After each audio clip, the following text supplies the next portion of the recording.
Yes, I didn't see him. What are you looking so sad about, champ? Man, I'm surprised at you. I mean, I'm really insulted. I mean, that's not right what you just said.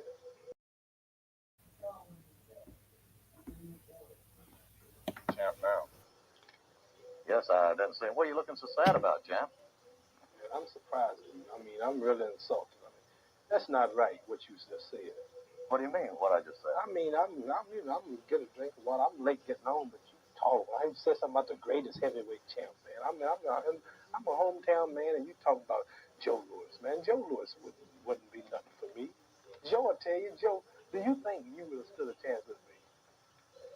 Well, Clay, during one time during my career, I went on a Bomber of the Month tour. Bum of the month. I would have been a bum compared to you. Well, you've been on the tour. Oh,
What's happening, my people?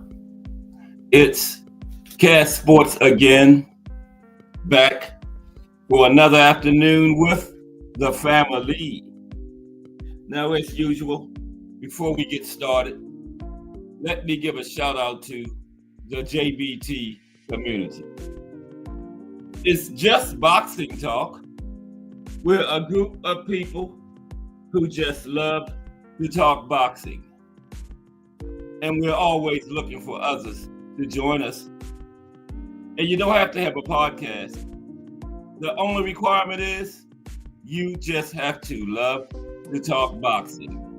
That's all.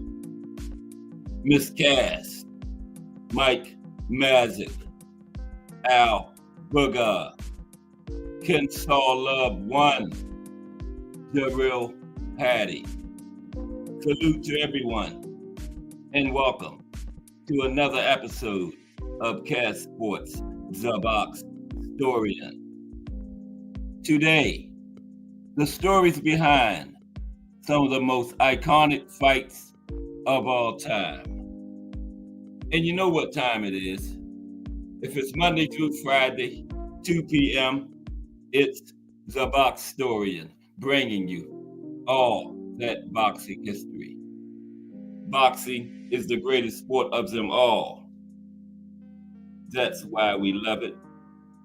can't get enough of it. How's everyone today? This is the Monday afternoon edition of CAD Sports The Box Story. We're right back at the beginning of another big week of boxing history. First of all, Mike Mazik, appreciate that Cash App you sent me Friday. I don't never hear the notifications during the show, but it is appreciated. Mike Mazik with the Cash App Friday. Appreciate you, Mike.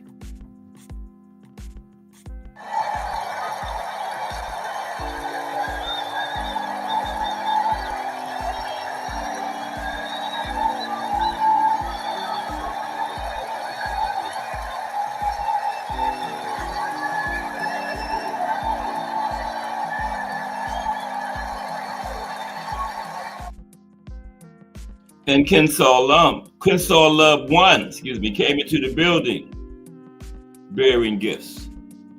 Appreciate you, Kensaw Love 1.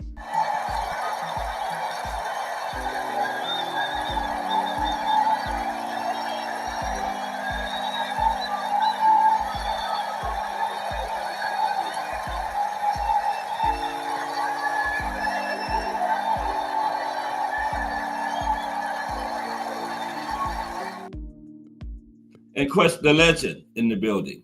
Great show this morning, Crush. Crush talking a little boxing history this morning. We can never talk too much boxing history because the way we love this sport, it can only be a positive to know the origins of it and any part of the history. So appreciate you, Crush the Legend. 6 o'clock a.m. Monday through Friday with the coffee and the donut session. Crush the Legend. Okay, yeah, today we're going to talk about those iconic fights again. Like we're going to talk about some of the same fights we talked about last week. But today we're going to talk about, we're not going to talk about what happened in the fight. We're going to talk about the things that led up to the fight, what made it iconic, because an iconic fight is not necessarily a good competitive fight. You know, sometimes fights are iconic before they even happen. You know, iconic depends some of the events surrounding the fight, the fighters in the fight. And like I said, iconic doesn't have to be a good competitive fight like the one on the screen. What was more iconic than Joe Louis and Max Schmeling back there right around World War II in the background? Hitler flexing his muscles over there in Germany. That was very iconic, but it was not a good competitive fight. It was a 2-minute beatdown. The fight only lasted 2 minutes and 4 seconds. And Joe Louis, for that 2 minute and 4 second beating, Max Schmeling spent 2 months in the hospital. So it was not a good competitive fight, but it was iconic. So that's what we're going to do today. We're going to look at some of these iconic fights, and we're going to look at the events leading up to them and what made them iconic. Okay, but first, for the highlights of boxing history today, we're going to talk about 13 boxers with the most knockouts in boxing history. Okay, so let's get into that. The 13 boxers with the most knockouts in boxing history. How's everybody today? The Boxing Menu Podcast in the building. What's up, Boxing Menu Podcast? Yeah, I know we all subscribed. Boxing Menu Podcast, Crush the Legend. If you're not, get over there and subscribe to those guys. And they are working hard, putting out great boxing content. And trust me, they deserve your subscription. I know all of us are subscribed to them. Yeah, but if you're not, make sure you do that. Crush the Legend, Boxing Menu Podcast. Fellow content creators, salute. Okay, let's talk about highlights of boxing history today is 13 boxers with the most knockouts in boxing history. Make sure I didn't miss anybody coming in. I was running late today. Miss Cass sent me to the store like 20 minutes to 2. Yeah. No, I gotta go there at 2 o'clock, but hey, happy wife, happy life. So you know I went. Right, you know I went. Okay, so she's happy.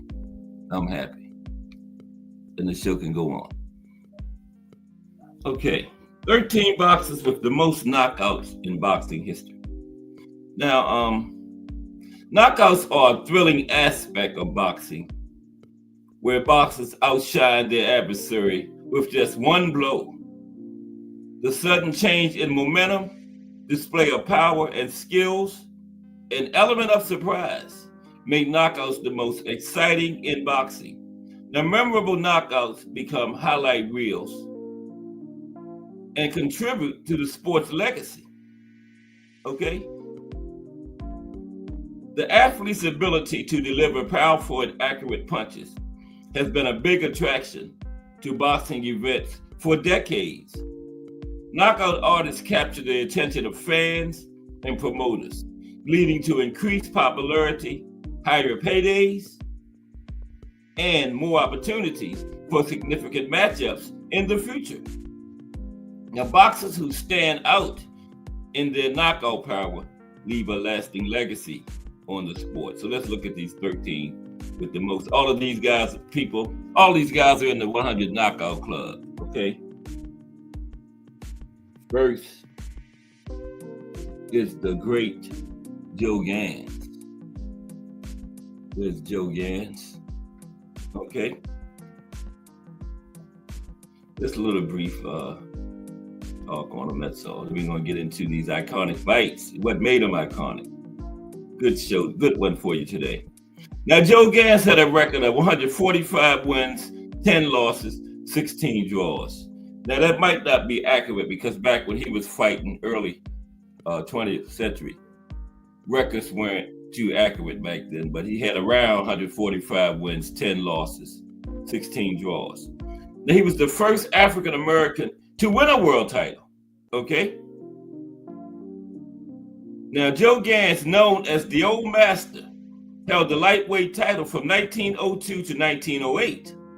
Renowned for his defensive skills and tactics, which were rare at the time. He was way ahead of his time. Gans' ability to outthink and outmaneuver opponents led to numerous knockout victories during his career. Okay, he had 100 on the nose, 100 knockouts on the nose. He's number 13, right? Number 12 is the great Homicide Hank, Henry Armstrong.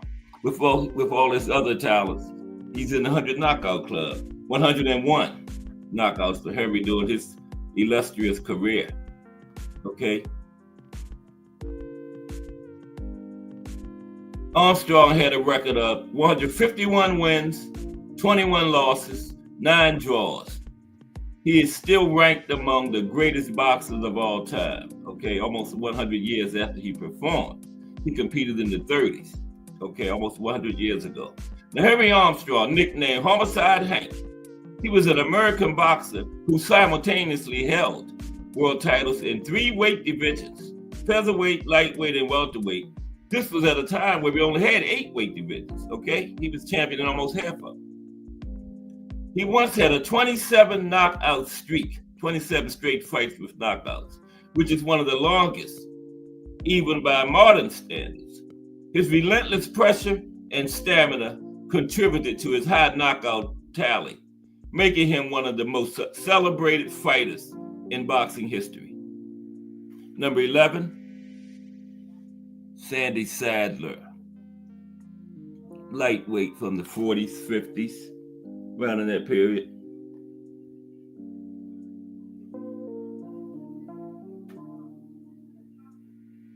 Thomas Hill in the building. What's up, T. Hill? How are you today? T. Hill here early. We're going to try to get some link time today. T. Hill been busy lately, with his catering business. Yeah, my brother-in-law is a caterer, man, and sometimes 3 weeks, a month at a time, they just be rolling, man. Don't even see him for like a straight month. He'd be so busy. So good to see Thomas Hill today. What's up, T. Hill? Talking about these knockout guys for the highlights of boxing history today. Sandy Sadler, he had 103 knockouts in his career. Here's Sandy with a big smile. Must have just knocked somebody out. Okay. His knockout percentage was 63%, by the way. Gans was 60%, and the first one, Gans was 62%. He was first. Henry Armstrong was 60. They had so many fights, you know. Sandy Sadler was 63%. 103 knockouts total for Sandy. Now, Sadler had a record of 144 wins, 16 losses, and 2 draws. He was only stopped once in his career, and that was in his second pro fight. After that, was never stopped again. Sandy Sadler. Okay. Oh, excuse me for a second.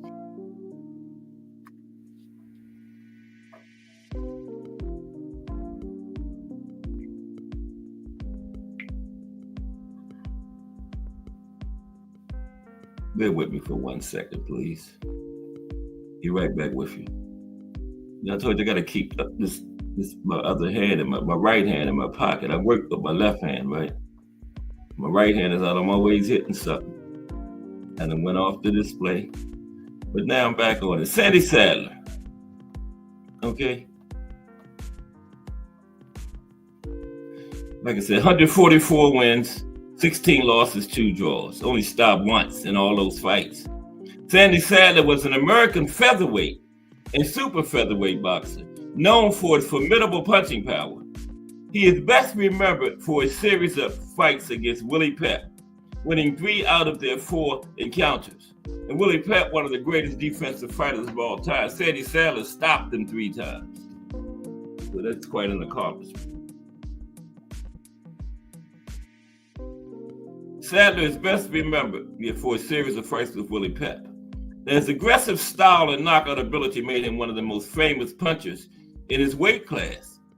After retiring at just 30 years of age, he trained the young George Foreman and helped guide him to his first world title. Yes, Sandy Sadler.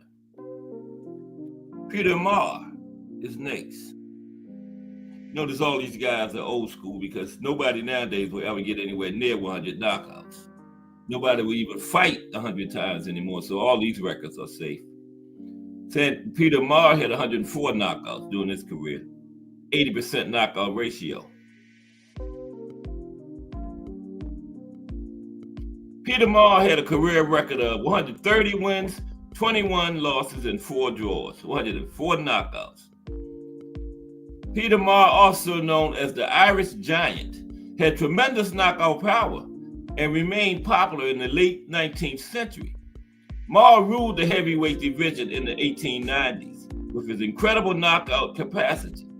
His power punch was the sole weapon in his 80% victories. Before moving to the USA, Marr was a superstar in Ireland. The boxing legend beat Steve O'Donnell in 1895 to win the heavyweight championship. Okay? Sugar Ray Robinson. And with all his other titles, Mr. Pound for Pound, thought to be the best of all time. Also in the 100 Knockout Club. Incredible. 109 knockouts in his career. Knockout ratio of 62.6%, Sugar Ray Robinson. The term pound for pound was created for Sugar Ray Robinson by sports writers to compare other boxers with him, irrespective of weight. Okay? Sugar Ray lost only 1 fight in the first 11 years of his career. Okay? Let me read that again. Sugar Ray Robinson lost only 1 fight in the first 11 years of his career. Okay, 1 fight in 11 years. Wow.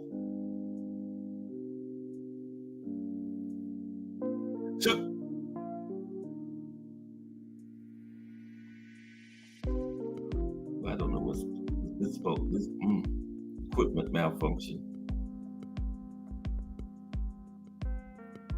Don't worry, I got this show written down on old school pencil and paper, so we won't have this problem.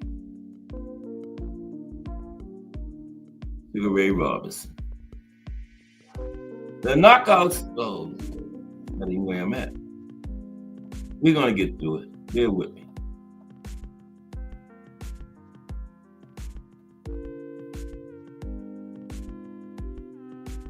The ball, Sugar Ray Robinson. Here we go.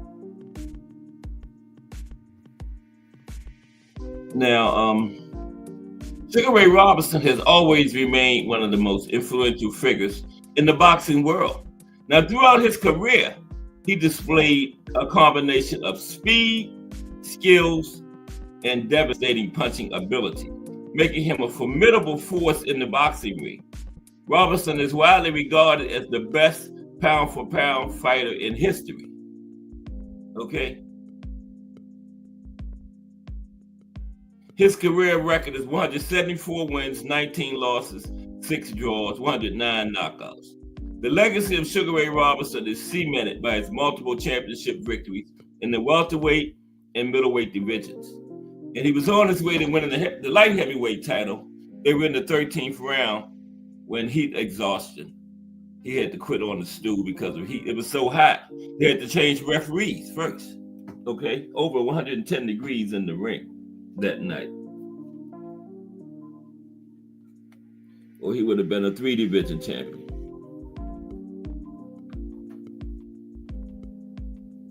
Okay? Next, for the 100 Knockout Club, is George Ordwell.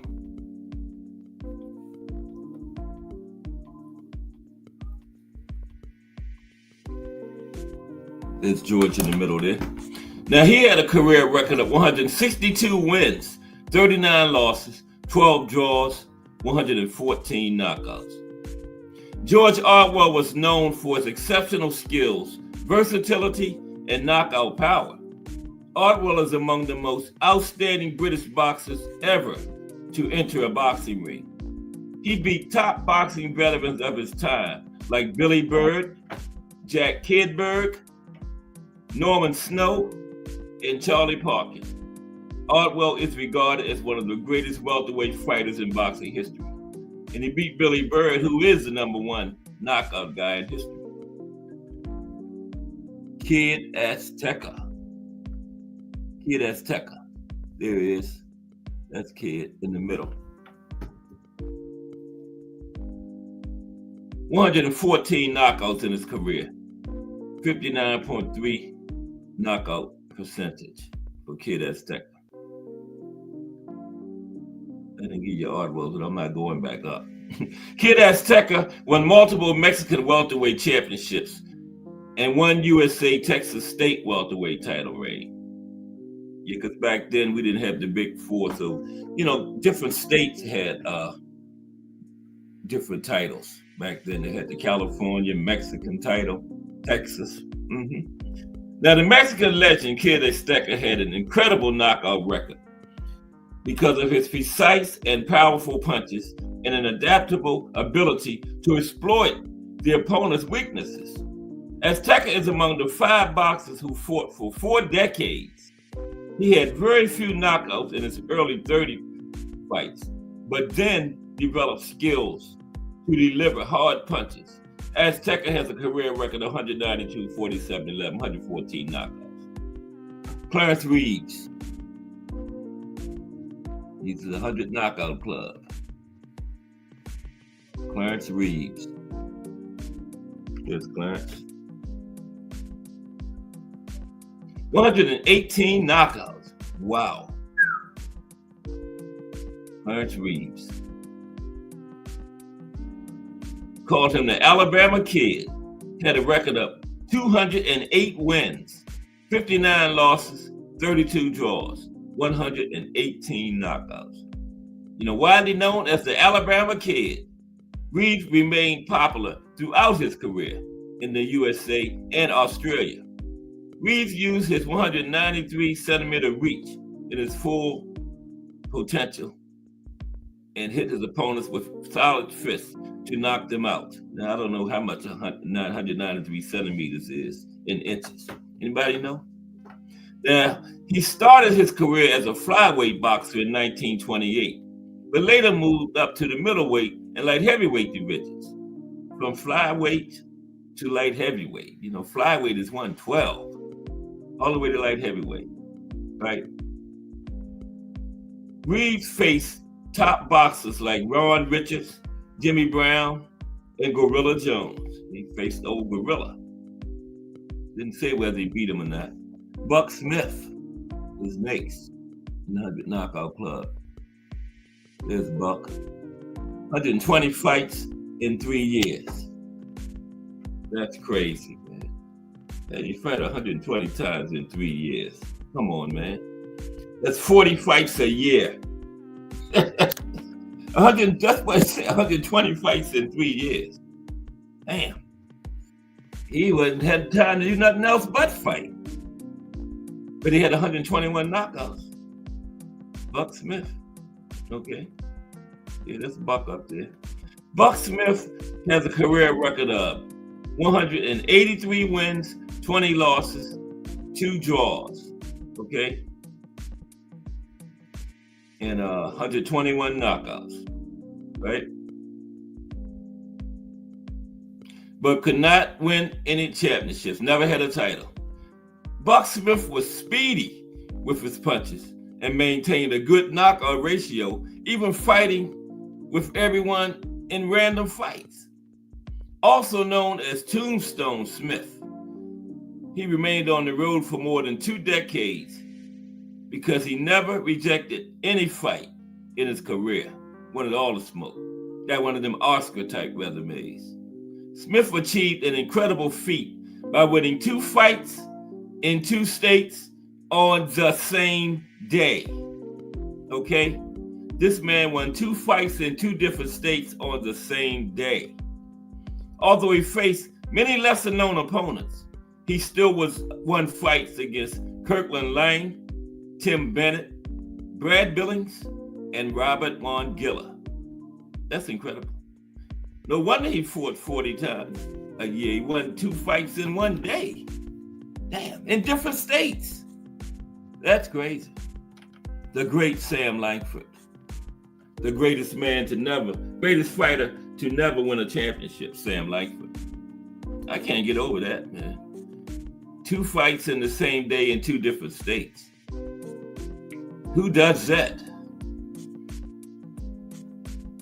Wow.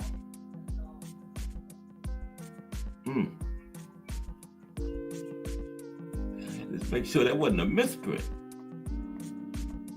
The great Sam Langford. He's considered the greatest fighter to never win a title. He had the colored title, but never had the regular. And he fought heavyweights. He never weighed up over like 170 a day of his life, fighting 200 pounders. But nobody would give him a title fight. Jack Johnson fought him for the colored heavyweight title, but when Jack Johnson got the regular heavyweight title, Jack Johnson didn't want no part of Sam Langford. No. Didn't want no part of Sam. But anyway, Sam had 126 knockouts in his career. 126. Okay? And he won the colored heavyweight championship and colored middleweight championships. Sam Langford was a Black Canadian boxer known for his fast-paced punches. He was among the top 10 Canadian boxers of all time.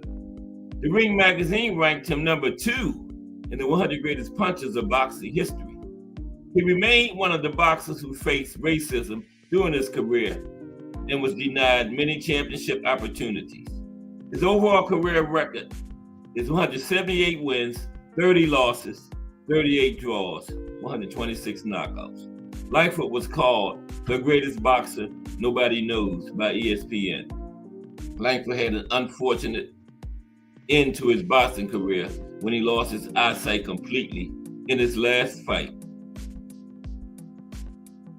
A couple more. Young Stribling. This is the top 3 knockouts of all time. Young Stribling. He had 129 knockouts, beat Sam by 1. Okay. Young Stribling won many Georgia state titles, but never won any major boxing championships. Yeah, it was a lot of ducking back then, man. You know, guys like Young Stribling, Sam Lightfoot. People would fight them, but once they got the title, then they wouldn't fight them. If they did fight them when they had the title, they'd put the stipulation on that the title was not on the line against you. Okay. Young Stribling was nicknamed the King of the Cane Breaks. Stribling explored all the weight divisions from featherweight to heavyweight. Okay, from featherweight to heavyweight and everything in between, he fought it. And won multiple fights with his incredible punching power. His exciting fighting style, outstanding knockout punches, and willingness to take on all comers made him a beloved fighter in the early 20th century. Stribling had a brilliant career record of 224 wins, 13 losses, 14 draws, 129 knockouts. He faced legendary boxers like Max Schmeling, Primo Carnera, and Jack Sharkey. Now the top two. Number 2, the old mongoose. The mongoose / old mongoose. Archie Moore. That's him and young George Foreman. Archie used to train George. He trained George in the Thriller in Manila when the Rumble in the Jungle when Foreman fought Ali. Archie Moore was his trainer. And we're gonna do it. Remembering George Foreman is tomorrow, right? And then remembering Livingstone Bramble, who also passed away this weekend, is Wednesday. So we're gonna have a week of profiles. Thursday, boxing in the States. Then the regular profile Friday is JCC, Julio Cesar Chavez. But 2 special profiles this week. George Foreman tomorrow and Livingstone Bramble Wednesday. Both passed away this weekend. Archie Moore, 132 knockouts. Okay. Him and Big George. He trained Big George against Ali in the Rumble in the Jungle. Yep. Now Archie Moore holds the record for the longest reigning light heavyweight champion of all time, from 1952 to 1962. Because Archie was 23 when he turned professional and didn't get his first title shot until he was 39, 16 years.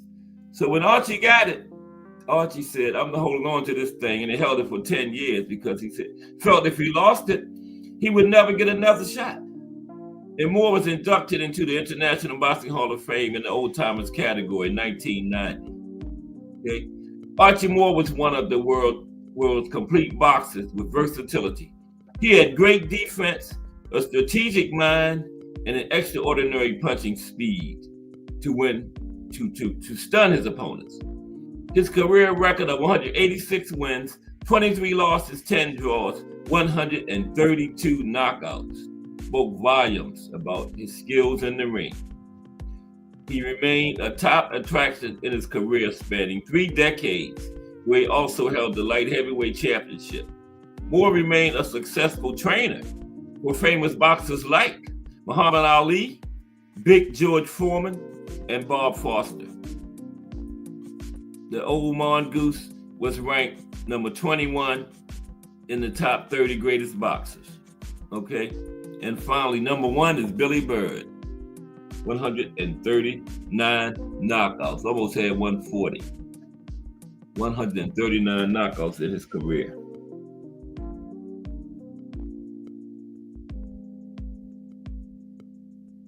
Okay, Mike Rim.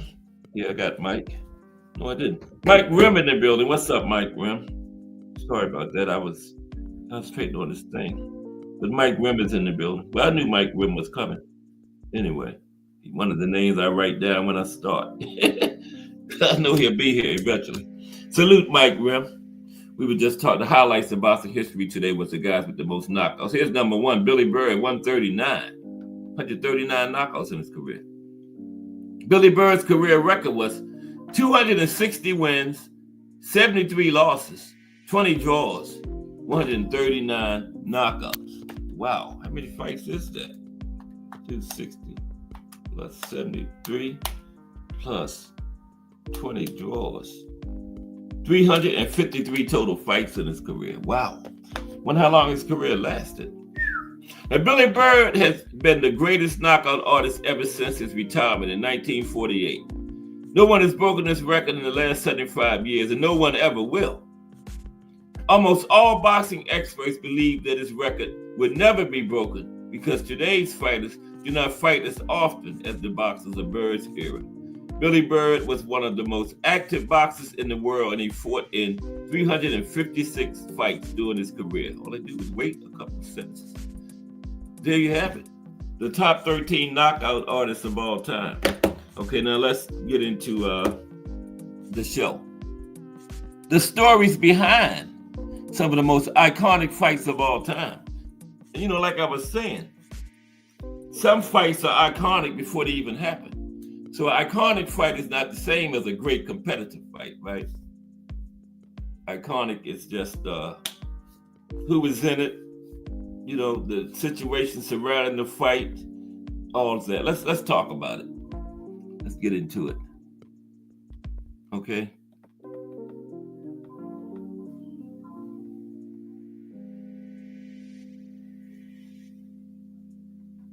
Some of the most iconic fights of all time.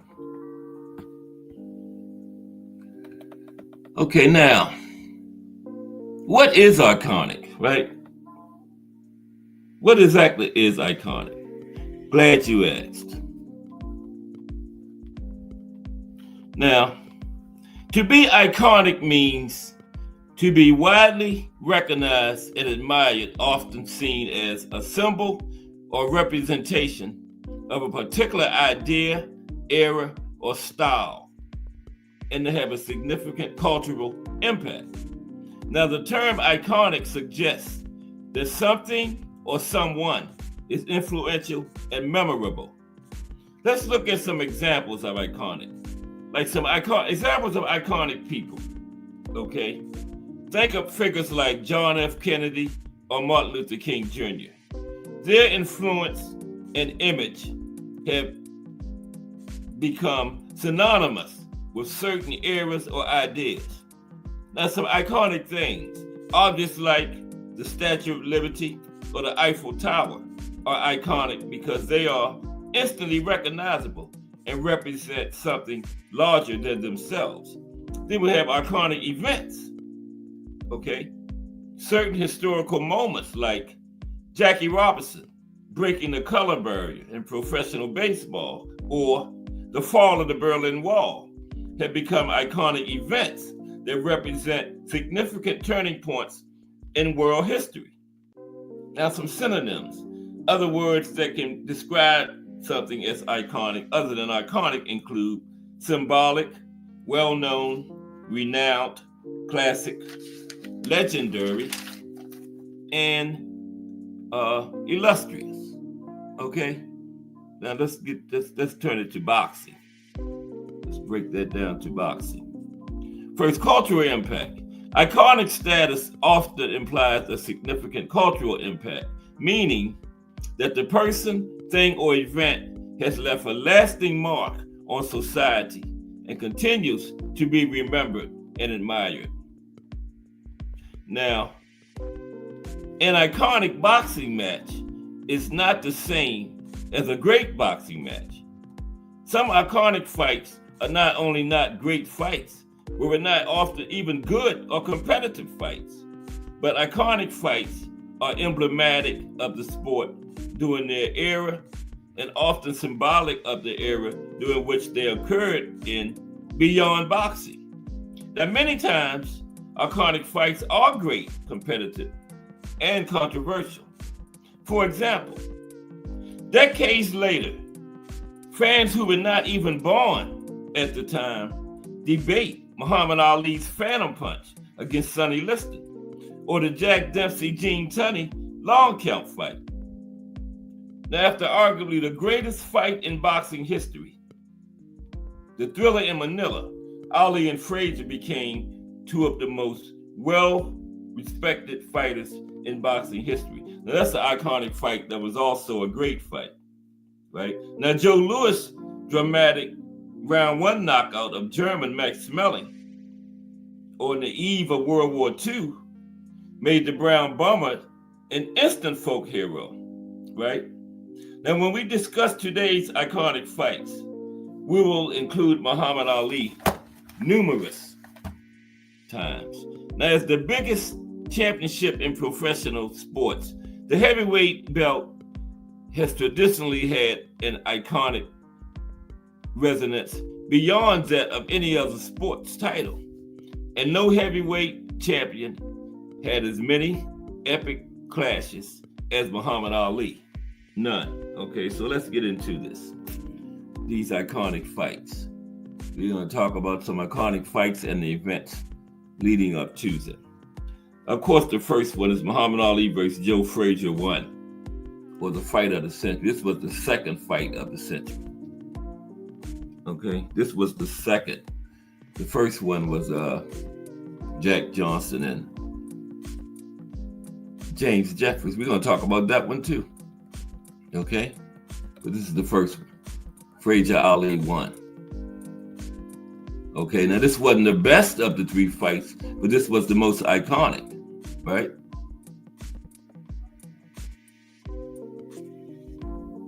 Yeah, this was definitely the most iconic and biggest of the three.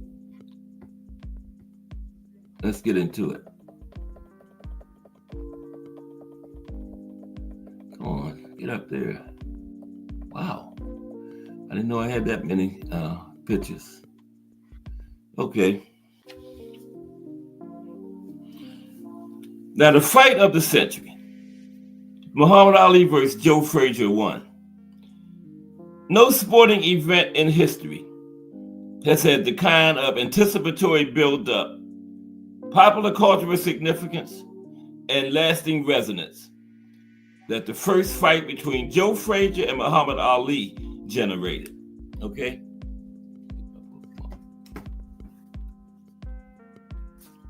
In 1971, Ali and Frazier were both undefeated champions. Okay?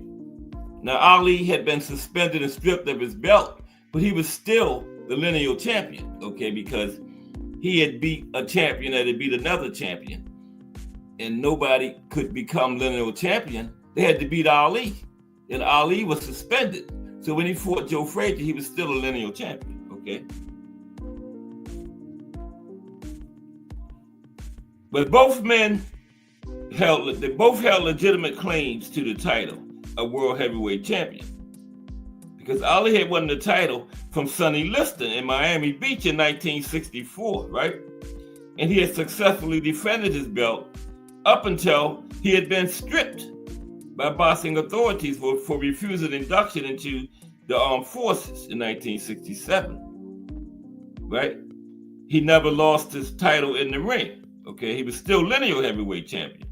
Now, in Ali's absence during his suspension, Joe Frazier won 2 championship belts, knocking out Buster Mathis and Jimmy Ellis.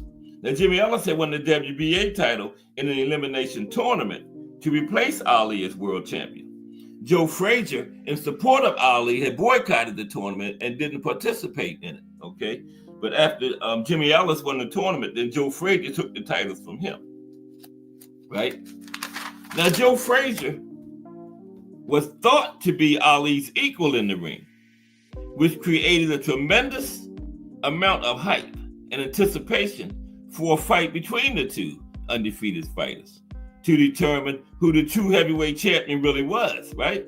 Now, beyond that, each fighter was assigned a symbolic role representing opposing sides in the political and cultural conflicts that was tearing apart the United States.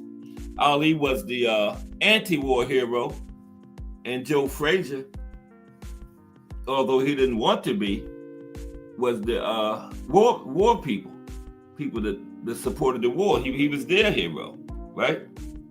Now, Ali had spent the 1960s transforming himself from an Olympic hero to a controversial symbol for the most radical elements of the civil rights and anti-war movement.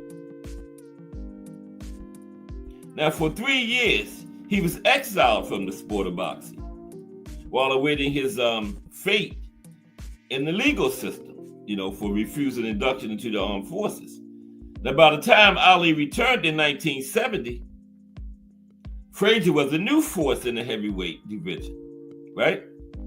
Now, it was really unfair that Frazier was cast as the dramatic foil to Ali, right? Because like any intelligent Black person living in America at that time, Frazier knew a change had to come, right? But Frazier was of a naturally conservative temperament, you know.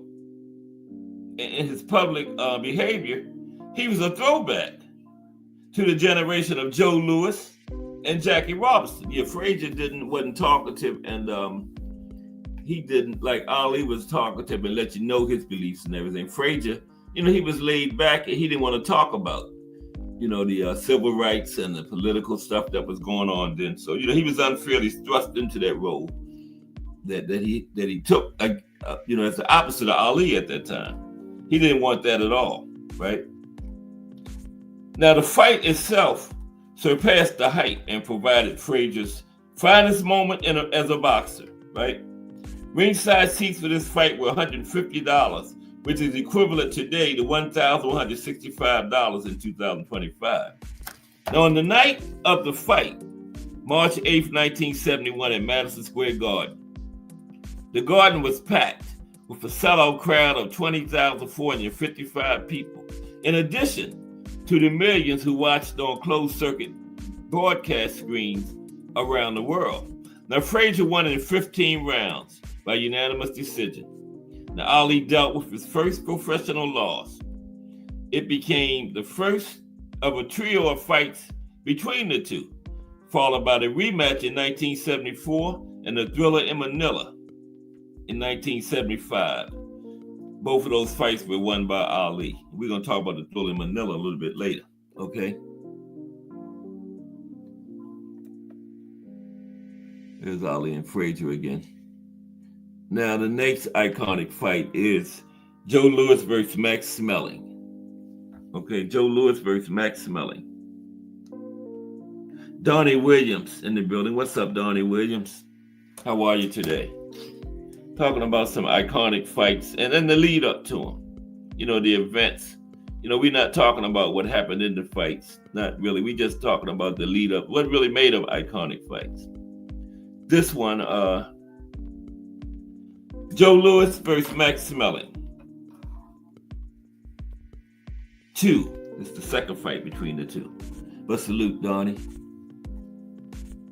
Now, while the Jack Johnson-James Jeffries fight was emblematic of an era marred by racial oppression, Joe Louis's 1938 demolition of Max Schmeling was an iconic moment in the country's movement toward becoming a genuine melting pot. Now, Louis exploded onto the heavyweight scene in the mid-1930s under the tutelage of former lightweight contender Jack Blackburn. Louis's raw physical gifts were transformed into a near-perfect heavyweight boxer. In 1935, Louis had knocked out former heavyweight champions Primo Carnera and Max Baer. In his first meeting with Schmeling in 1936, Louis was expected to add a third former champion to his list of victims. But the crafty German Schmeling had noticed a tendency of Louis to drop his lead hand when returning his jab, okay?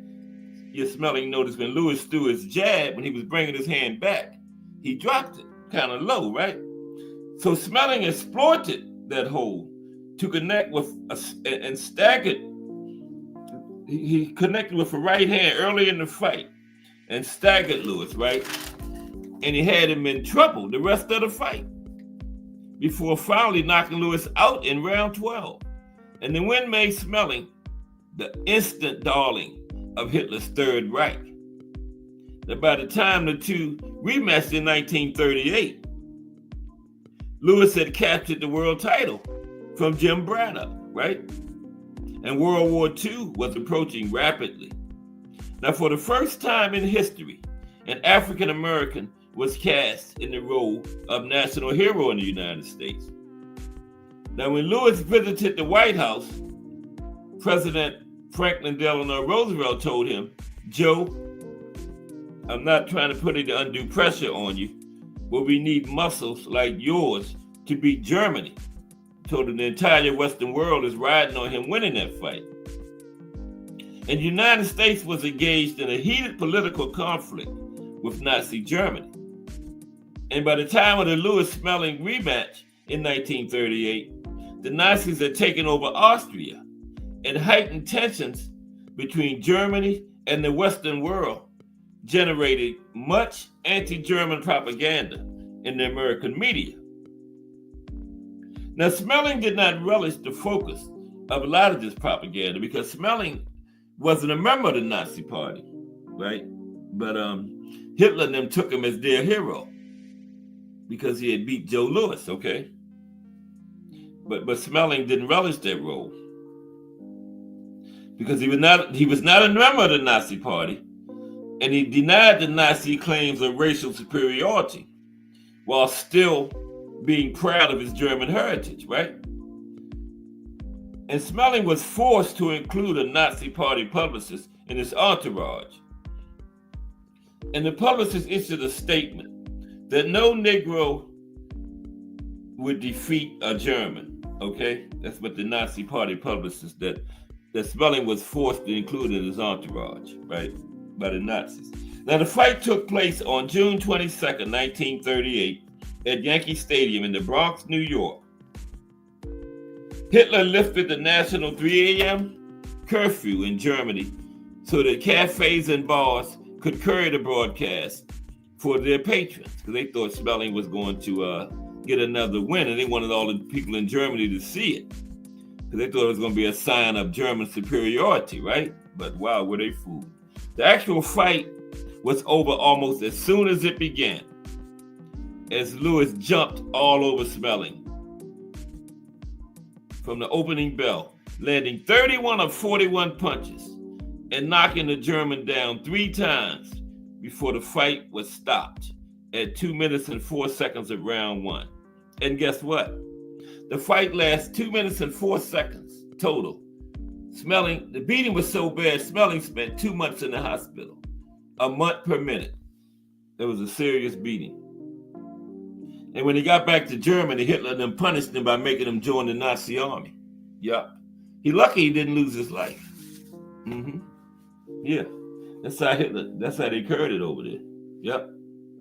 Okay.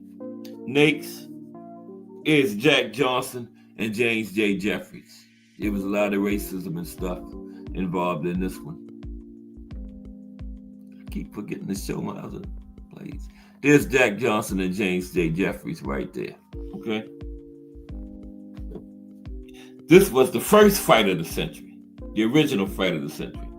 Okay.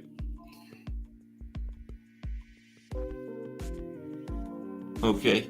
In 1910, former undefeated heavyweight champion James J. Jeffries came out of retirement to challenge Jack Johnson, saying, "I am going into this fight for the sole purpose of proving that a white man is better than a Negro." Age 35, Jeffries had not fought in 6 years, and he had to lose well over 100 pounds in order to get back to his championship fighting weight. Okay? He was fighting a losing battle from the beginning. Now, efforts to persuade Jeffries to retrieve the honor of the white race began immediately after the Tommy Burns Johnson fight. It began immediately after Johnson won the title. They tried to start recruiting Jeffries to come out of retirement and take it back from this black man. Now, initially, Jeffries had no interest in the fight. He was quite unhappy as an alfalfa farmer. However, on October 29th, 1909, Johnson and Jeffries signed an agreement to box for the heavyweight championship of the world. And they called promoters to bid for the right to orchestrate the fight. Now, in early December 1909, Johnson and Jeffries selected a bid from the nation's top boxing promoters, Tex Rickard and John Gleason. Okay? Those were the promoters. Now, the bid guaranteed a purse of $101,000 to be divided, 75% to the winner and 25% to the loser, as well as 2/3 of the revenue collected from the sales of the right to film the fight. Right? Each boxer received 1/3 of the equity of the rights. Now, although it was well understood that a victory for Jeffries was likely to be more profitable than a victory for Johnson, there were no doubts that the event would produce record profits. Now, Jeffries mostly remained hidden from the media attention until the day of the fight, while Johnson soaked up the spotlight. That's why they didn't like Johnson a lot, because Johnson rubbed it in, Now, John L. Sullivan, former champion. John L. Sullivan was the last bare knuckles champion and the first first glove champion, right? He stated that Jack Johnson was in such good physical shape compared to Jeffries that the only way Johnson would lose if he had a total lack of skill on the night of the fight. So John L. Sullivan was picking Jack Johnson. I know they didn't like that. Now, before the fight, Jeffries remarked, "It is my intentions to go right after my opponent and knock him out as soon as possible." Now, Jeffries' wife added, "I'm not interested in prize fighting, but I am interested in my husband's welfare. So I do hope this will be his last fight." Johnson's words were simply, "May the best man win." Now, racial tensions, I remember this time. There we go. Now, racial tensions were brewing in the lead up to the fight. And in order to prevent any harm from coming to either fighter, guns were prohibited within the arena, along with the sale of alcohol. And anyone who was under the influence of alcohol would be escorted out of the arena. Now, behind the racial attitudes, which were being instigated by the media, was a major investment in gambling for the fight, with 10-7 odds in favor of Jeffries. Now, the lead up to the fight was peppered with racist press against Johnson. Author Jack London described Jeffries 2 days before the fight as the chosen representative of the white race, and this time the greatest of them will win. While a New York Times editorial wrote, "If the black man wins, thousands and thousands of his ignorant brothers will misinterpret his victory as justifying claims to much more than mere physical quality with their white neighbors." So on July 4th, 1910, in Reno, Nevada, Johnson won the fight by 15th round TKO in dominant fashion. The outcome of the fight triggered race riots all across the United States. Okay, the next fight is that's Johnson and Jeffries. Muhammad Ali and Joe Frazier 3, the Thriller in Manila. Let's talk about the lead up to that. Ali Frazier 3.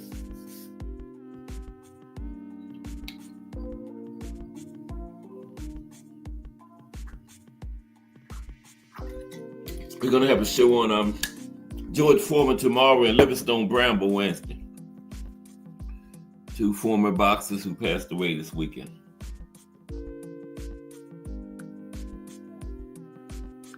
Okay. Muhammad Ali versus Joe Frazier 3, the Thriller in Manila. The president of the Philippines, Ferdinand Marcos, now this is really interesting. Listen to this. The president of the Philippines, Ferdinand Marcos, sought to hold the fight and sponsor it in order to bring attention to his country from around the world. Now, in the lead up to the Manila fight, as well as each of the other 2 encounters, Ali verbally abused Frazier. He really went overboard. Because, like I told you, Frazier supported Ali. When they had the tournament to replace Ali in the 60s, Frazier boycotted it. He didn't even participate. Frazier won the titles after the tournament from Jimmy Ellis, who won the tournament. But Ali verbally abused Frazier in the lead up. Ali nicknamed Joe Frazier the gorilla, right? And he used this as the basis for the rhyme. It will be a killer and a thriller and a chiller when I get the gorilla in Manila, okay? Which Ali chanted while punching on a gorilla doll, okay? He had a jet black gorilla doll he carried around with him, and he would chant that rhyme and punch on the doll, and he called that doll Joe Frazier, right? Really went overboard. Now, Ali told reporters, Dick Schaap, that it was part of a long-standing pre-fight strategy of his. I like to get a man mad because when a man is mad, he wants you so bad he can't think. But he still went overboard, right? And Frazier was mad too, and he beat him. Now this strategy had appeared to work in Ali's favor when he defeated George Foreman a few years later. But Frazier didn't seem to be bothered. Frazier had skills, confidence, stamina, and the character to persevere in difficult circumstances. Now, Dave Wolf, who was a member of Frazier's team in Manila, he said, with all of the residue of anger that Joe had from before the first fight, what had happened before and during the second fight, Joe was ready to lay his life on the line. And he did, in that fight, He was literally ready to lay his life on the line. Now, Ali's preparations were upset before the fight. Now, listen to this. Y'all probably heard this story before. Okay, Just Do Boxing in the building. What's up, Just Do? We're just talking about some iconic fights today in the lead up to them. Now, listen to this. Y'all probably heard. But Just Do Boxing coming up at 4 p.m. Unbiased, balanced boxing talk. Everybody gets to Just Do it, Just Do Boxing. Salute, Just Do. But listen to this, y'all. Y'all probably heard the story before. Now, Ali's preparations were upset before the fight when he introduced his mistress, Veronica Porsche, as his wife to President Ferdinand Marcos and his wife, Imelda. But guess what? Ali's real wife saw him do that on TV back home in the United States, right? So she boarded a plane and came to Manila and confronted Ali. They had a shouting match, a prolonged shouting match in Ali's suite. Now, wasn't that stupid? He know the camera's rolling. He left his wife home, took his mistress, and introduced his mistress in front of the cameras to the president of the Philippines where the fight was at. And his real wife saw it on TV and came over there, man. That was crazy. Yeah. And so anyway, that's what Ali was going through. Meanwhile, in the Frazier camp, his trainer, Eddie Futch, made the decision that the throngs of people and the tension in the city of Manila, right, were a poor environment to prepare for the fight in. So he took Frazier on the outskirts of the city to this mountainous region in a lush, quiet setting, right?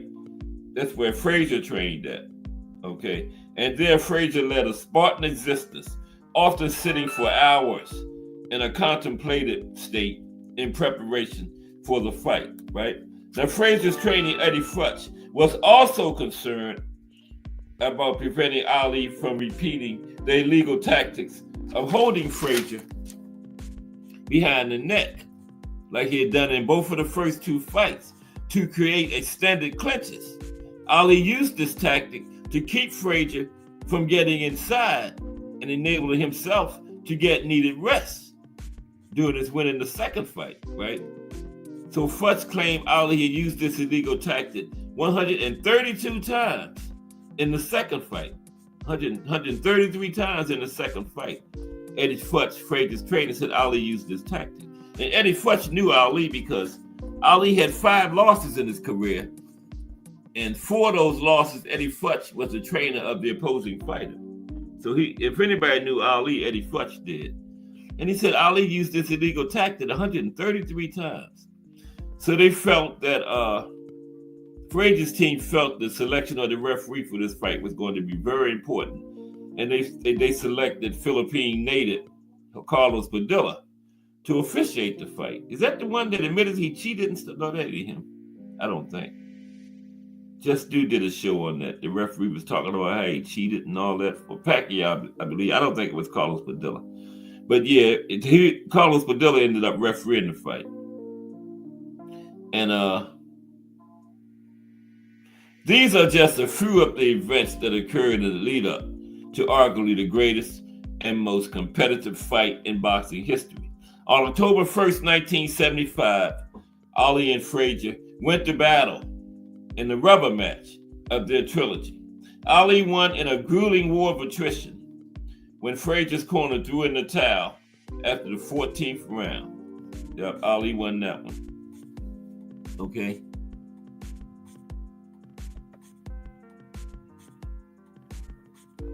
Ali Frazier. Next is Ali Foreman. Ali and Big George Foreman is the next fight. Muhammad Ali versus George Foreman. The Rumble in the Jungle. BVO Boxing from the Sports Talk Network. Salute, BVO. We just talking about some iconic fights and the lead up to them today. You know, some of the things that happened leading up to these big fights. The Rumble in the Jungle. Ali versus Big George. We're going to do a show on Big George tomorrow. And Livingstone Bramble Wednesday. You know, both of those former fighters passed away this weekend. So we're going to do a little something on both of them. Big George tomorrow. Livingstone Bramble Wednesday. The Rumble in the Jungle. Now, this fight has been arguably the greatest sporting event of the 20th century and was a major upset, with Ali coming in as a 4-1 underdog against the unbeaten, heavy-hitting George Foreman, right? And the fight is famous for Ali's introduction of the rope-a-dope tactic. Now, meanwhile, the heavily muscled Foreman had quickly risen from a gold medal victory at the 1968 Olympics to the top ranks of the heavyweight division.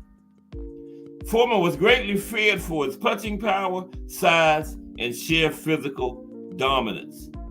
Foreman was nonetheless underestimated by Frazier and his promoters, and he knocked Frazier down 6 times in 2 rounds before the fight was stopped. And Foreman further solidified his hold over the heavyweight division by demolishing the only man besides Frazier at that time to defeat Muhammad Ali. Ken Norton also beat Ken Norton in 2 rounds. Now, going into the Rumble in the Jungle at 25 years of age, the younger and much stronger Foreman seemed an overwhelming favorite against the well-worn 32-year-old Muhammad Ali. The Foreman and Ali spent much of the middle of 1974 training in Zaire, getting acclimated to its tropical African climate, right? Now, the fight was originally set to happen on September 25th. However, 8 days prior to the fight, Foreman was cut above his right eye by an accidental elbow thrown by his sparring partner, Bill McMurray, during a sparring session. So Foreman's cut required 11 stitches, and the date of the fight was pushed back 5 weeks to October 30th, okay? So now this was a Don King production, and you know, they talking Turkey out of Sheik. Turkey out of Sheik could call Don King and bring a pencil and paper and learn about the boxing event. Now, Don King had a 3-night musical festival to hype the fight. Took place on September 22nd, 24th in Zaire, okay? The festival was headlined by the godfather of soul himself, James Brown, okay? Also included performances by the Pointer Sisters, Celia Cruz, and the Fania All-Stars, B.B. King, Mari Makeba, The Spinners, Manu Dibango, Bill Withers, okay, The Crusaders. Did I say The Crusaders? Yeah.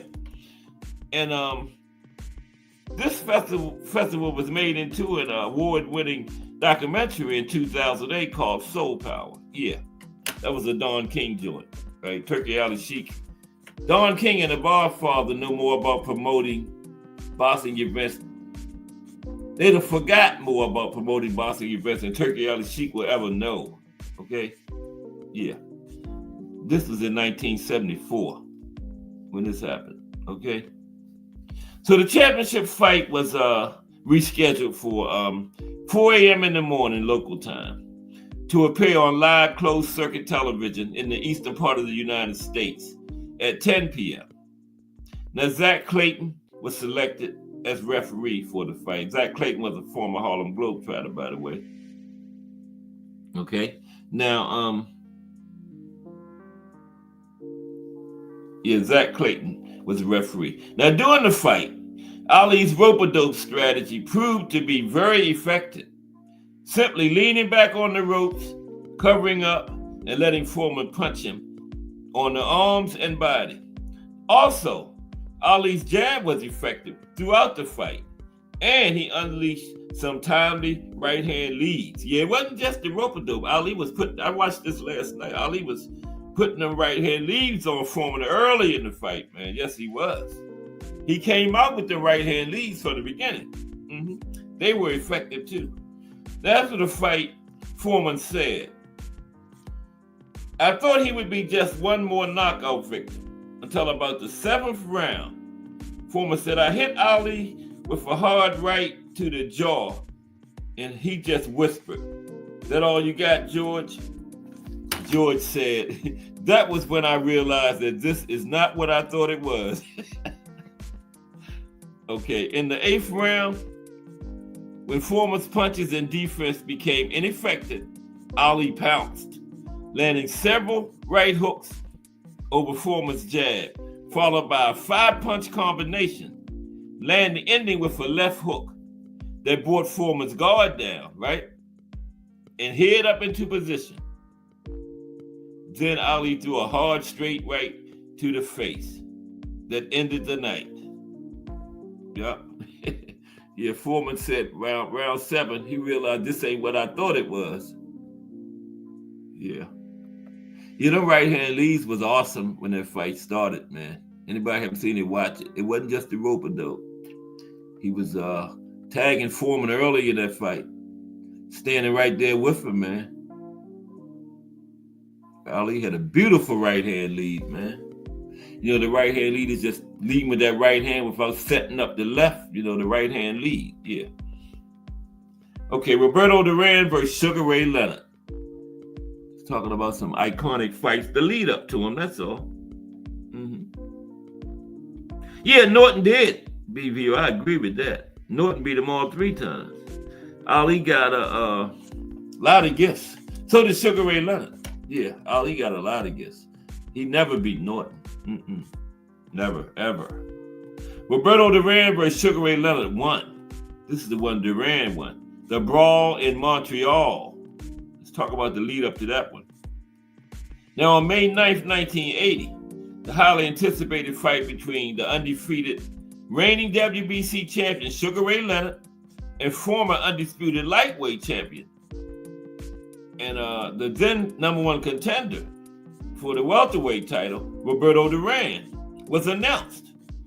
Now the fight, which was to take place a little over a month after its official announcement on June 20th, took place at Montreal Olympic Stadium, the site where Leonard had captured the Olympic gold medal 4 years earlier. Now going into the fight, both Leonard and Duran were 2 of the top fighters in the sport of boxing at that time. Leonard was perfect at 27-0 and had captured the WBC welterweight title the previous December after knocking out future Hall of Famer Wilfredo Benitez. And then he made one successful defense against Dave Boy Green in March 1980. Now, Duran had recently completed a 6-year run as lightweight champion before moving up to welterweight. And he had compiled an 8-0 record before facing Leonard at welterweight. He had 8 fights at that time, Duran. They had won all 8 of them. Now, the fight was set to be the highest grossing in boxing history. And both Leonard and Duran were to make the biggest paydays in both of their careers. Leonard was getting $9 million and Duran was getting $1.5 million, respectively. Now, Leonard was a 9-5 favorite coming into the fight. Now, just prior to the fight, both Leonard and Duran both received health scares. Duran underwent a 2-hour heart examination. His EKG revealed an abnormality in his heartbeat. Now, a cardiologist was called in, and he determined that the abnormality was common in a well-trained athlete, and Duran was cleared to fight. Now, Leonard, Miss Cass in the building, salute Miss Cass. Now, Leonard, meanwhile, claimed that he had been stricken by a virus. Though his trainer stated, if he had a virus, it wasn't that serious, or I would have known about it. So on June 20th, 1980, Leonard abandoned his usual slick boxing style and engaged Duran in a toe-to-toe war. It was a hard-fought back-and-forth contest that went the entire 15 rounds. The Hands of Stone earned a close unanimous decision victory in what was the biggest win of his career, biggest win of his legendary 5-decade, 33-year career. The Hands of Stone, okay? Roberto Duran. Oh, I didn't even show them. There's Leonard Duran right there. There's the Hands of Stone and Roberto. Right there. There they go again. You get these beautiful pictures and ain't even showing them, man. Damn. Okay, the next one is Floyd Mayweather Jr. versus Manny Pacquiao. What time is it? Okay. Oh yeah, we're good. Floyd Mayweather Jr. versus Manny Pacquiao. On June 6, 2008, Floyd Mayweather Jr. announced his retirement from boxing. At the time of this retirement, the 31-year-old Mayweather had a professional record of 39 wins and no losses. And the Ring magazine ranked him as the number 1 pound-for-pound fighter in the world, with Manny Pacquiao at number 2. Now, during Mayweather's brief retirement, Pacquiao earned superstar status in much of the Western world with his 8th round technical knockout over Oscar De La Hoya. So on May 2nd, 2009, Mayweather announced that he was returning to the sport, right? Coming out of retirement. This announcement just happened to come on the same day of the Pacquiao-Ricky Hatton fight. Now, Mayweather played down the timing of the announcement, right? And Pacquiao's newfound stardom. But from that point on, talk of a Mayweather-Pacquiao fight took over the sport of boxing. Fans and media began to demand the matchup. On December 5th, 2009, ESPN reported that Pacquiao had signed a contract to fight Mayweather. But on March 13th, that the fight was going to be on March 13th, 2010. But Pacquiao denied it, saying there are still more things that need to be negotiated. But it took 5 more years. But finally, in 2015, both fighters' names were on a contract. Now, I almost didn't include this fight on the list because the so-called fight, this was the 3rd fight of the century, so-called fight of the century, was a dud. But it also was the most iconic fight of its era. That's what I was saying. Iconic fights don't have to be necessarily good competitive fights, right? Some fights are iconic before they even occur. You know, what happens in the ring don't have nothing to do with being iconic. It was also emblematic of the current era of the 1% versus the 99%. In Las Vegas on the night of the fight, the private jets of the rich and famous packed McCurran International Airport. Inside the MGM Grand, an endless stream of celebrities filed past the cameras. Meanwhile, in the Philippines, the poor crowded close together to watch the fight. satellite feed on outdoor screens.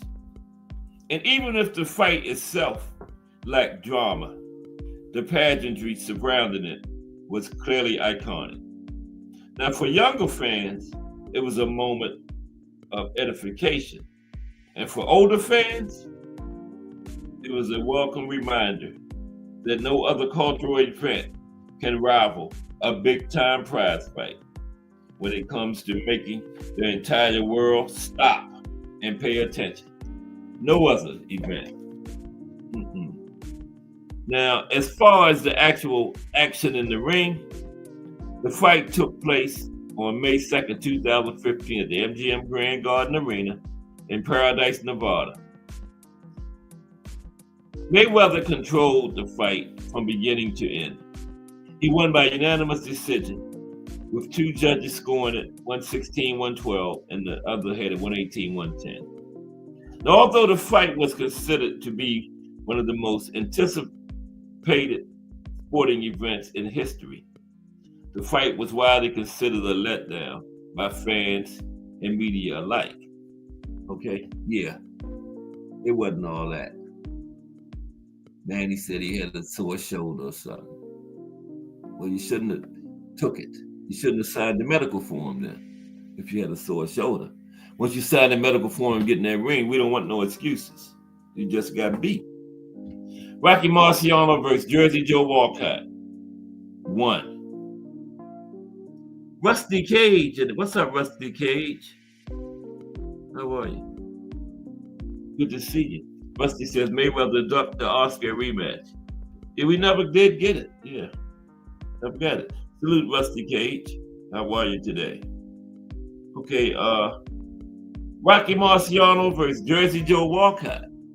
There's Susie Q landing.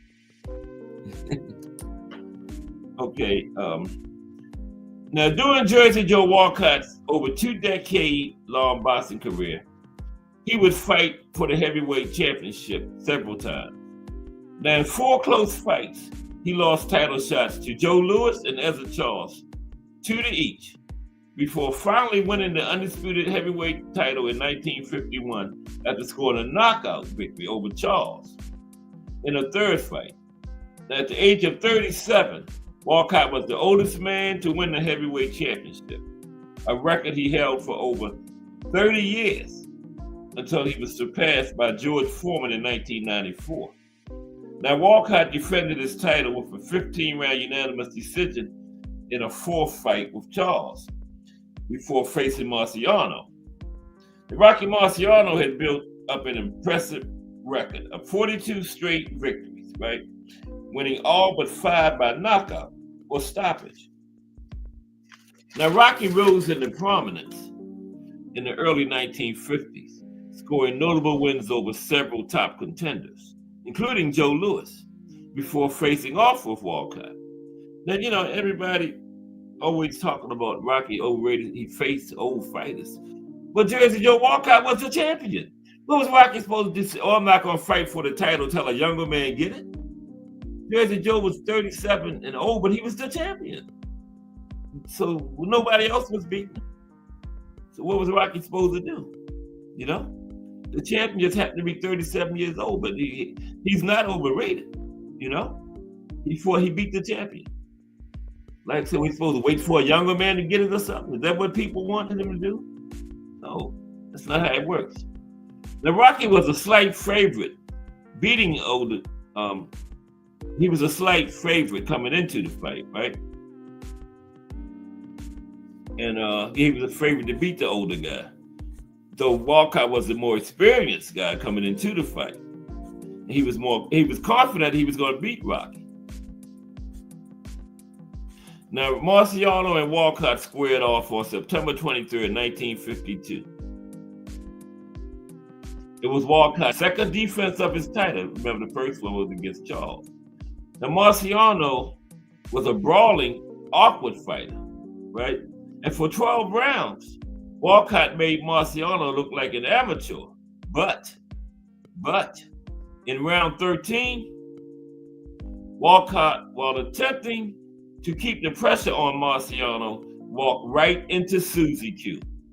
right? Walked right into Suzy Q in the form of a vicious right hook. Walcott went down for the count, and suddenly Rocky Marciano was the heavyweight champion of the world. And his legend as a great comeback artist was born. Yeah, Walcott walked right into Suzy Q. Yep. And he had made a statement or something about if Rocky wins, take all his accolades and everything from him. So being the oldest champion, all that stuff. He said, just drop all that. So, yeah. Rocky beat him. Muhammad Ali versus Sonny Liston.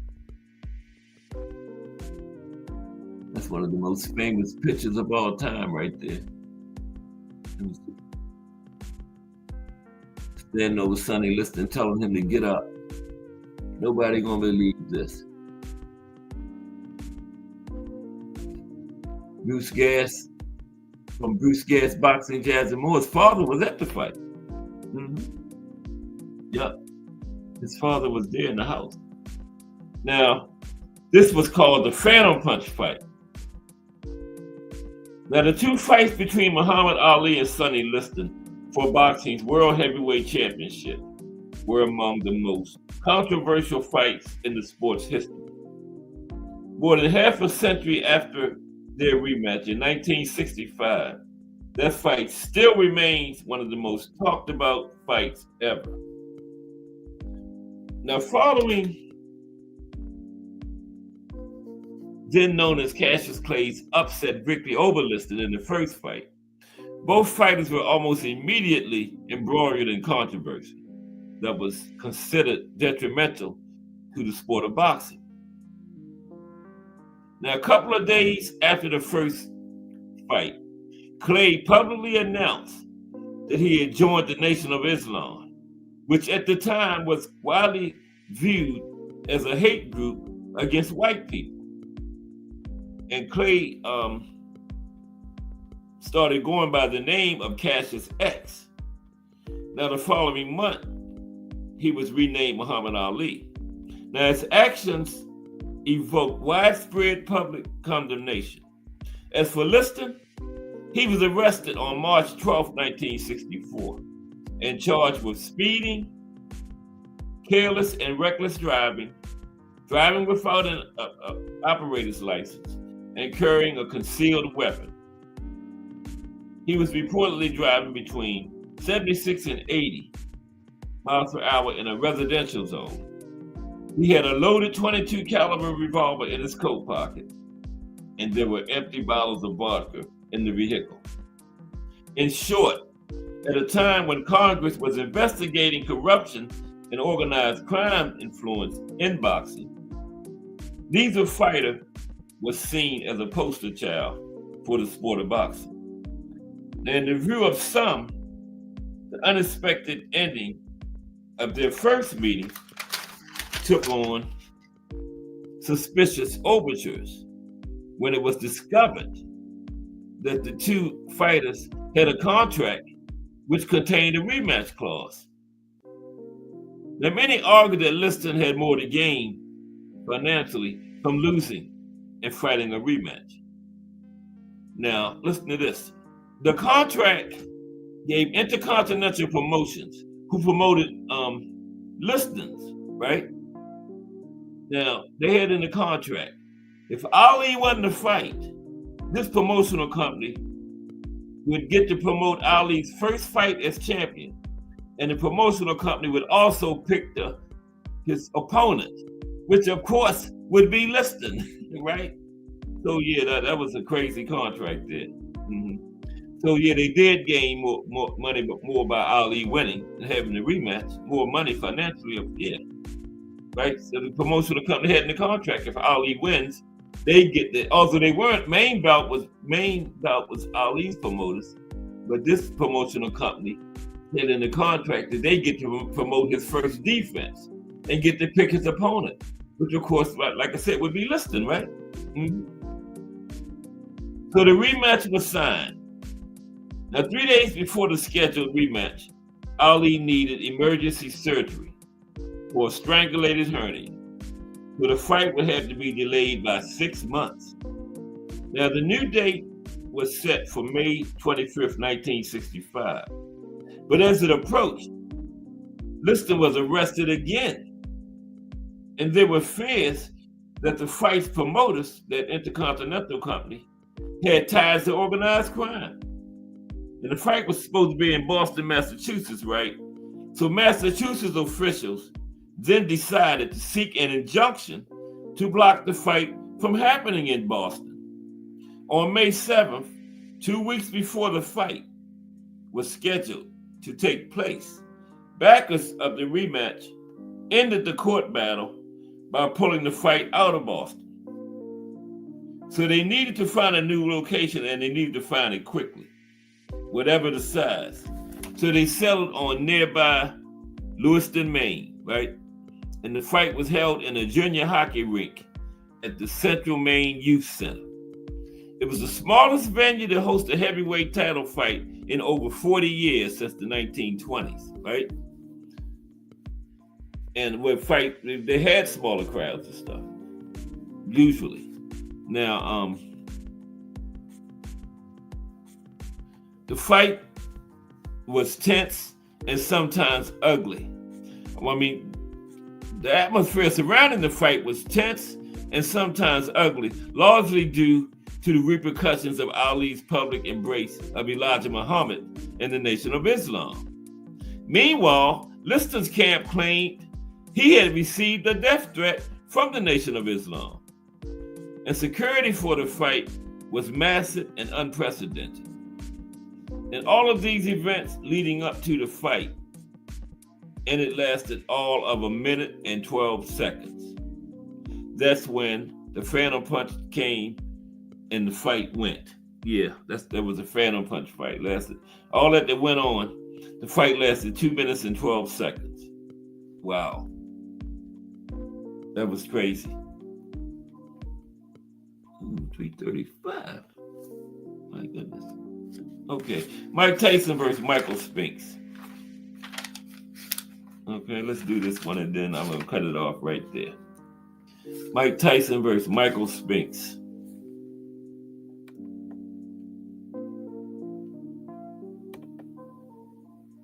There's Tyson and Spinks.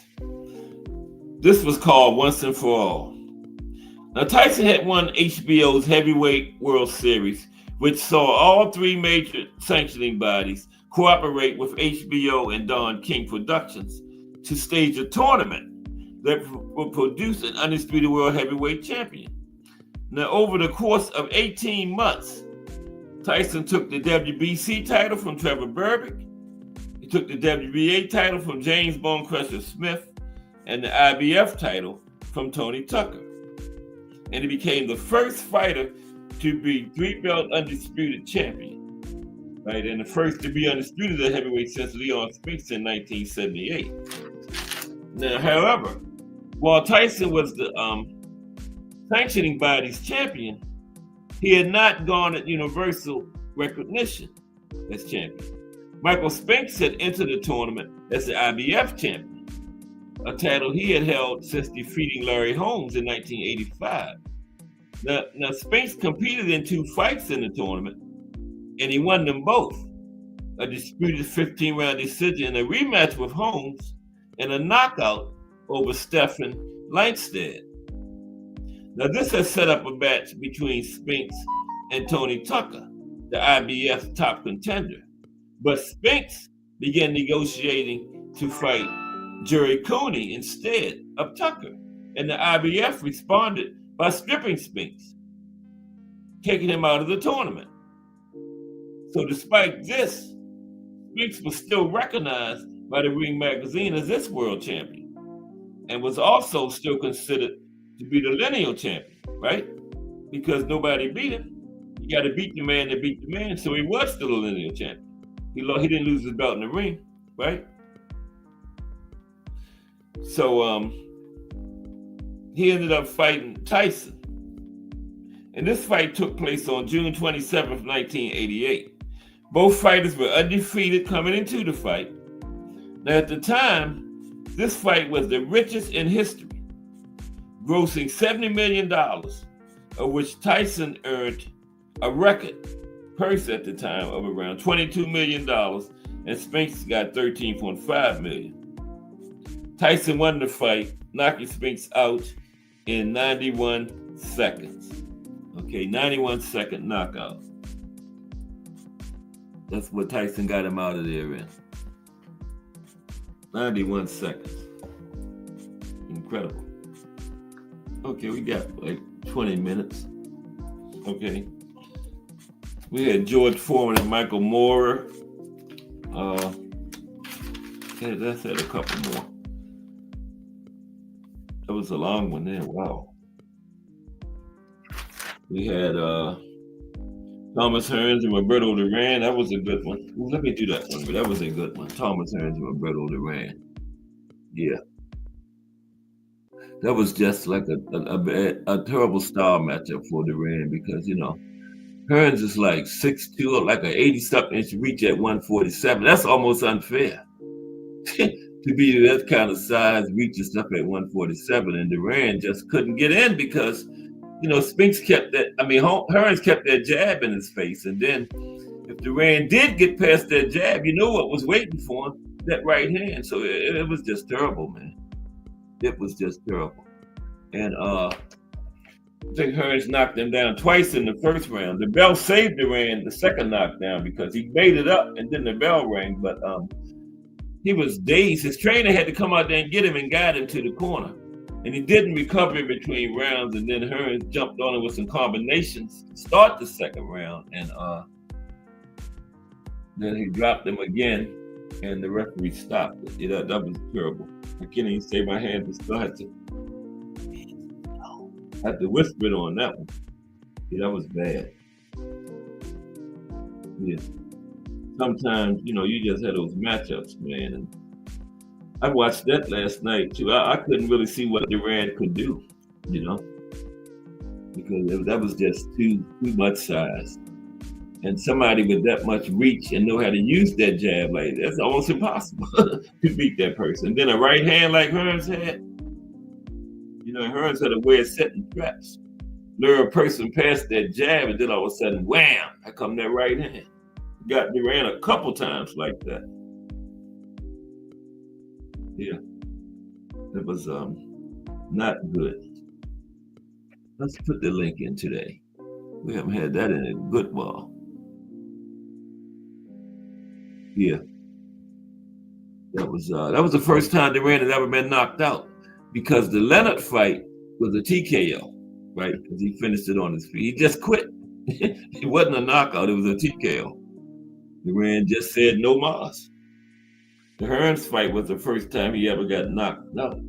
You know, he was out. He was down for the count. I think he made it to a knee or something by the time the referee was at 10. Yeah. No, the referee didn't even count after the knockdown in the second round. He just waved it off. Yeah. But it was a knockout. Because he finished on his back. Yeah, it was no knee continuum. Because, you know, the referee saw it too. There was no way Duran was going to win that fight. You know, it wasn't nothing he could do. Nothing. He was just too much of a size disadvantage. It's almost unfair, this man fighting at 147 with like 6'2" or 80-something inch reach.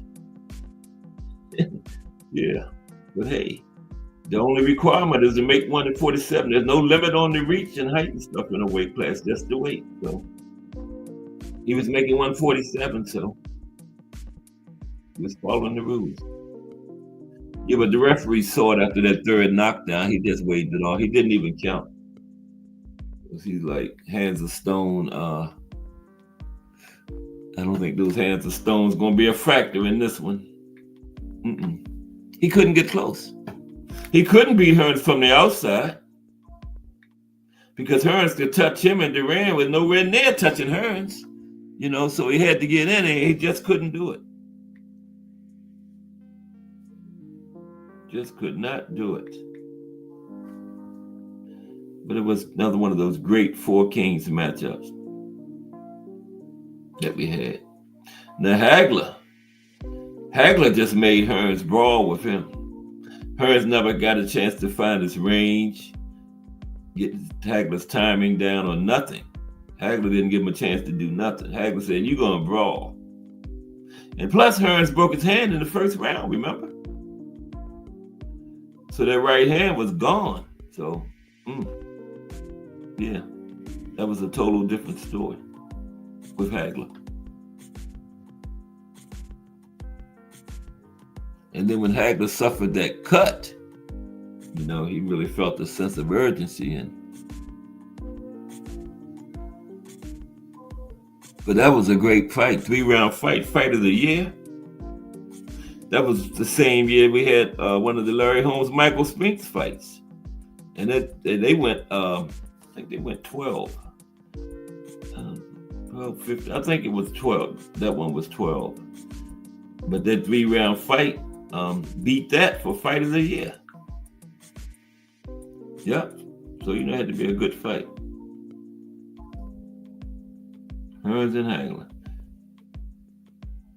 I would have liked to have seen a rematch for that one just to see how Hearns would go at it in a rematch.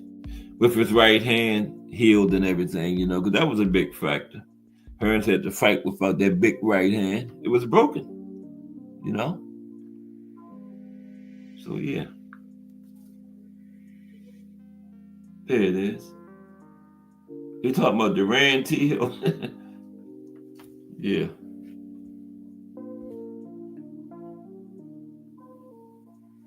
I think it was 9 Four Kings fights altogether. Leonard was in 6 of them.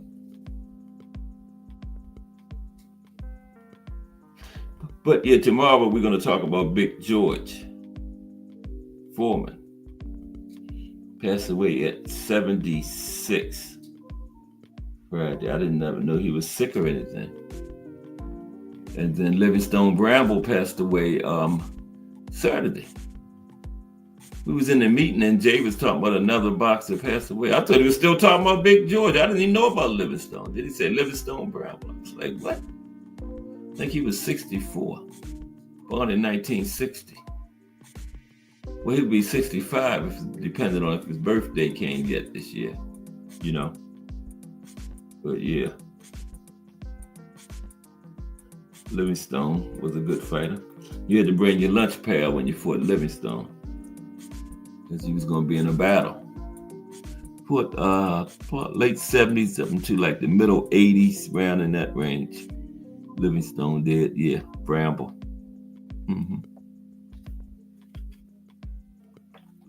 think he fought, I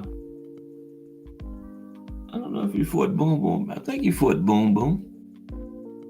I think he did. I don't know who won.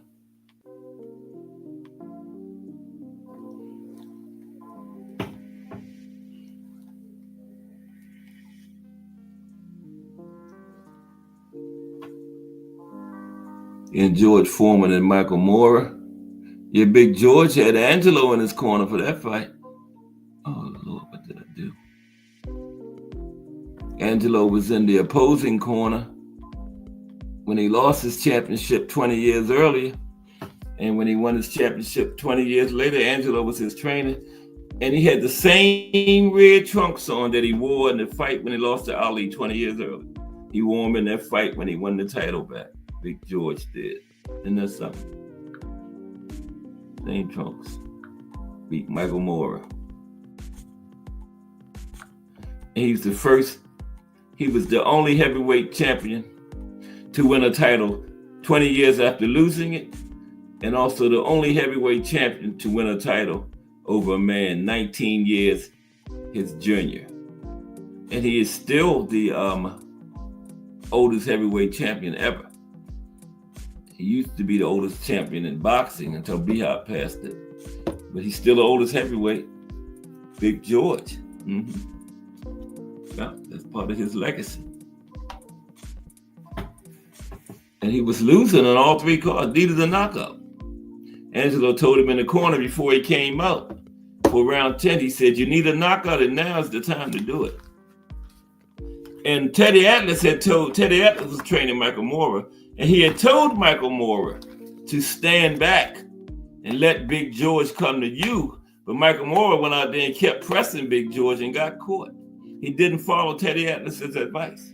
Teddy told him what Big George was trying to do. And he said, stand back and let him come to you. But Michael went right up there and got right in Big George's face and got caught. That's why you got to listen to your trainer, man. You got him for a reason. If you're not going to listen to him, why are you even paying him? Be your own trainer, right? I don't understand that. When the trainer get these guys advice and the guys go out there and do the opposite, why are you even paying them to train you if you're not going to follow their advice? You know, be your own trainer and keep that money. I don't know how much percentage the trainer gets, but hey, if you're not going to follow their advice, just, you know, be your own trainer. Pay yourself or whatever. But yeah, Teddy told him. He said, this round, go out there and stand back and make him come to you. Michael goes out there and goes right to Big George and got caught and knocked out. Of course, the lady said Big George got lucky. But hey, luck or whatever, you still lost your belts. So, but all good fights. Iconic. Because of what Big George accomplished in that fight, you know. Like I said, an iconic fight don't have to be a good competitive fight, you know, depending on the events surrounding it when it happened. Because like I was saying at the top, look at Joe Louis and Max Melling too. Don't get no more iconic than that, but that definitely wasn't competitive. I mean, the man spent 2 months in the hospital for a 2-minute beating. Wow. I forgot what his list of here. He had a list of injuries. A list of injuries, right? Yeah. You know, the Brown Bomber had a lot of pressure on him. The president had told him the entire Western world riding on him winning because Hitler and the Nazis was talking about the Germans were superior to everybody, and they was just waiting for Smelling to beat Louis so they could broadcast that, start the propaganda going. But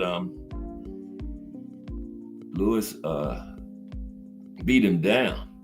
2 minutes and 4 seconds of the first round. Man made a 2-month hospital visit for a 2-minute fight. There's got to be some kind of record. The longest stay in the hospital for the less time in a fight or something, right? But they became best of friends after the fight. You know, Max Melling helped Joe out financially later in life. And because that IRS thing ballooned on Joe, and he was a pallbearer at Joe Louis's funeral. See, that's them after their boxing careers there. And yeah, I remember the Rocky Joe Louis fight. Rocky didn't want to fight Joe Louis, but the only reason he fought him was so he could help, because Joe had that tax bill in Rocky, so he could get him a big payday by fighting him. But you know, they were sitting around in the dressing room after, similar to what Ali and his people was before the George Foreman fight. Ali asked him why he was looking so sad. He didn't want to got a fight. So after the fight, Rocky, Joe Louis, and Sugar Ray Robinson was in Joe Louis's dressing room, and Rocky and Sugar Ray Robinson looked like they was on the verge of tears because Joe Louis got beat up, and Joe Louis, why y'all looking so sad? I'm the one got beat up, right? But you know, he was both their idols and stuff, you know. So hey, but he did make a nice payday out of it. So you know, that's why he was back in the ring at that time, because you know he was well past his prime, had no business still in the ring. Yeah. He knew he wasn't going to beat Rocky. But Rocky admitted that there was 3 fighters that he probably couldn't have beaten in their prime. He said Ali, Joe Louis, and Sonny Liston. You know, those 3 in their prime. Would have been some tough fights, but who knows, he might have beat him. He still had Suzy Q. Anybody with a punch like Suzy Q is in any fight, okay? Because Suzy Q could change the fight at any time. Look at Jersey Joe 1. Jersey Joe had to fight 1. All he had to do was make it to the cards. But Suzy Q got through. And one punch changed it. Matter of fact, that one punch ended it. Jersey Joe was out for 5 minutes. He took a good nap. I mean, you could dream and stuff in 5 minutes. You get knocked out for 5 minutes. You can have a nice little dream and stuff, you know? Yeah. Mm-hmm. He was out for 5. Susie Q. But we got Big George Foreman coming up tomorrow, remembering George Foreman, and Wednesday remembering Livingstone Bramble. Okay, we did one on George Foreman not too long ago, but we're gonna do it again tomorrow. Okay, talk about his life and career. Yeah, Big George was one of the most feared heavyweights ever, probably number 2 behind Sonny Liston. And then Mike. This guy, Johnny Taco, trained. He worked with Sonny Liston, George Foreman, and Mike Tyson. And Johnny Taco said that Sonny was the strongest of the 3, punched the hardest, and George was second, and he put Mike third, right? As far as the punching power and strongest between Sonny, George, and Mike, he said Sonny was first. Yeah, George admitted it too. George said, and he sparred with Sonny when he was young. Sonny helped him out in training and teaching him some pointers. And George said Sonny was the only man that ever made him back up. Now, Ali might not have made him back up, but he made him go down. He said Sonny was the only man that could physically make him back up. Sonny Liston. Yeah. George was a big dude. I think he fought 240? Somewhere around in there. 240s. Yeah.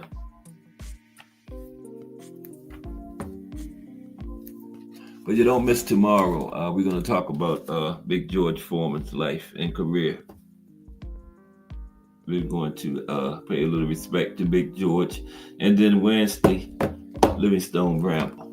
Okay? Thursday will be boxing in the state, South Dakota. And the regular profile on Friday will be JCC, Julio Cesar Chavez, this week, okay? We're right at the beginning of another big week of boxing history. Cass Sports, the Box Story, bringing you all that boxing history. Just Do Boxing is coming up next, though, on this Monday afternoon. Next in these JBT streets.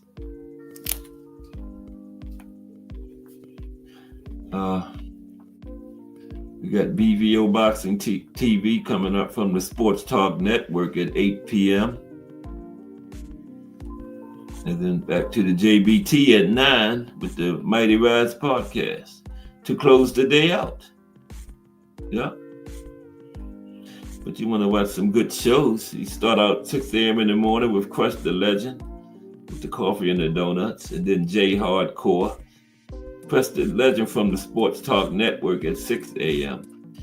Then you go to the JBT, to J Hardcore at 8 in the Hangout. More JBT at 2 with Cass Sports, the Box Historian. More JBT at 4 with Just Do Boxing. Then go back to the Sports Talk Network at 8 with BVO Boxing TV and the team. And then end the day with the JBT, the Rise Podcast at 9. Can't beat that. It's a good day in these YouTube streets. If you like boxing talk, fire boxing talk from people that know what they're talking about, right? But I appreciate everybody that came through today. Appreciate the Mike Mazik Friday with the Cash App, and Kensaw Love One came into the building today bearing gifts. I say hello to my studio audience. They still don't hit I don't think they know about the like button. None of these people hit the like button. I probably had like 400 likes, man. Look at all these people sitting over there in the studio.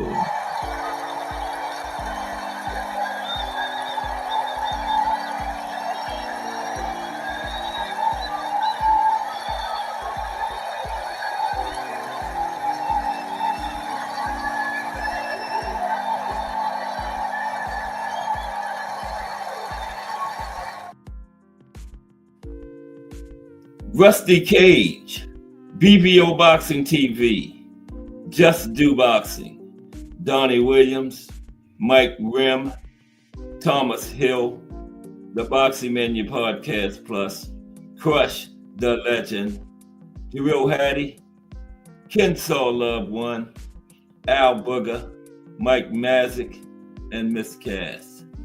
Appreciate everybody. Join me tomorrow. We're gonna remember Big George Foreman tomorrow, okay? If it's Monday through Friday at 2 p.m., it's The Boxtorian, bringing you all that boxing history. Just Do Boxing is straight ahead. This is Cat Sports. Appreciate y'all 1,000%. Everybody have a great day. I will see y'all around those JBT streets.